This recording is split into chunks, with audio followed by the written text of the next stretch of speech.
Kahit nagbayad umano ng ransom na halos 100 milyong piso ang kanyang pamilya, pinatay ang isang dinukot na negosyanteng Chino at kasama niyang driver. Kinababahala ng ilang grupo ang sunod-sunod na insidente ng pagdukot sa bansa. Saksi, si June Veneracion. Duguan ang mga ulo, nakabalot ang duct tape, nakatali patalikod ang mga kamay, at nakasuot lang ng underwear. Ganyan ang kalunos-lunos na estado ng dalawang bangkay ng lalaking natagpo ang nakasilid sa mga nylon bag sa gilid ng kalsada sa sitio Udyongan sa barangay Macabud, Rodriguez, Rizal, bandang alas 6 ng umaga kahapon. Nakabaloktot siya, tapos nakatali yung kamay, naka-tape. Pagkatapos, inilagay siya sa parang bag na, ano ba tawag doon, parang buli.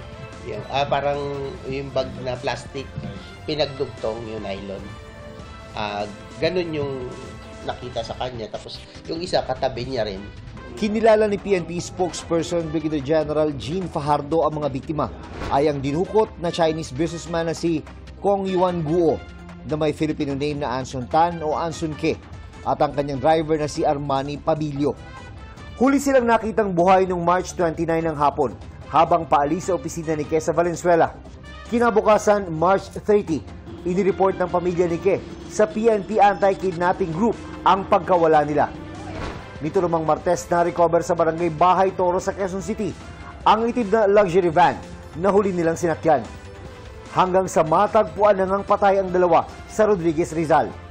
There were signs of bruises and some body injuries po doon po at meron din pong sign ng strangulation po. Sabi ng isang source, 3 beses nagbigay ng ransom payment ang pamilya ng biktima sa mga kidnapper na ang kabuang halaga ay umabot sa halos 100 million pesos.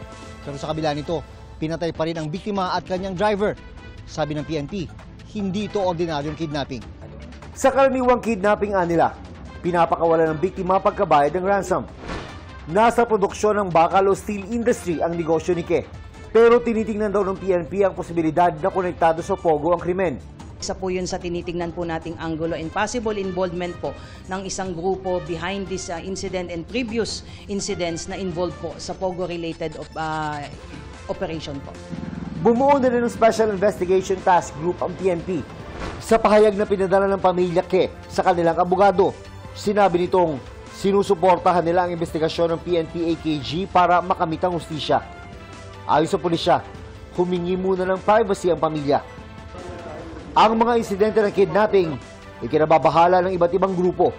Yung nangyayari na kidnapping na nababanggit kanina, it's also bothering the Pinoy community. We just learn to cope and pray na sana naman ito ma-resolve kaagad. Yung mga kaibigan po natin sa Chinese community and other businessman, Filipino, talagang natatakot sila, nababahala.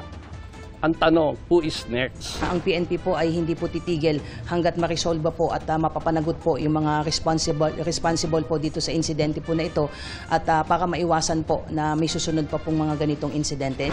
Base sa monitoring ng Movement for Restoration of Peace and Order, 3 kidnapping cases na ang naitala sa loob lamang ng 5 linggo.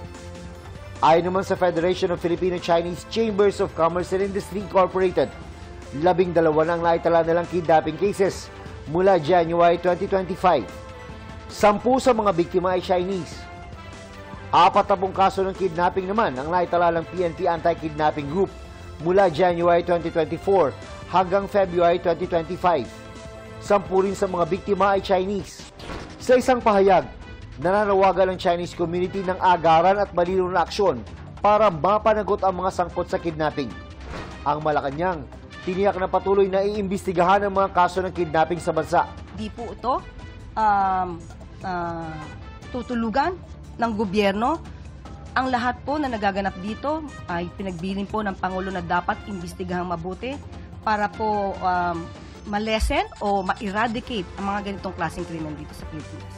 Inalis naman sa pwesto ang kakapromote pa lang na si Police Brigadier General Elmer Ragay ng PNP Anti-Kidnapping Group. As to the reason, ito lang po ang pinapasabi ni Chief. He is not satisfied with the performance. That's why he was relieved and replaced. Para sa GMA Integrated News, Ako si June Veneracion, ang inyo, Saksi. Mga kapuso, maging una sa Saksi. Mag-subscribe sa GMA Integrated News sa YouTube para sa iba't ibang balita.